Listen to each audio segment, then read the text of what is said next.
यांनी विचार केला, अरे जे अर्थी आपण मजाक केली, जे अर्थी तर्क लावला, त्या अर्थी आपलं चुकलेलं आहे.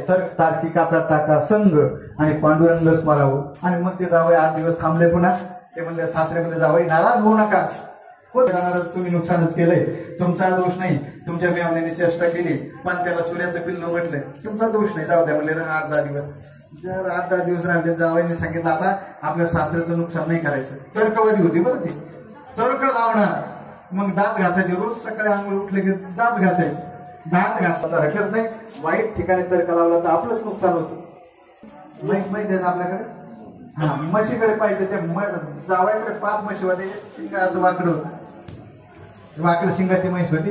ह्या जावाईने गप्प बसवला. त्यांनी एकच विचार केला की ह्याच्यासाठी सांगतो, मग देव असल्यानंतर आपल्याला देव काही देईलच का, ते तारीख लोक असं असतात. म्हणून त्यांनी तर्क लावला,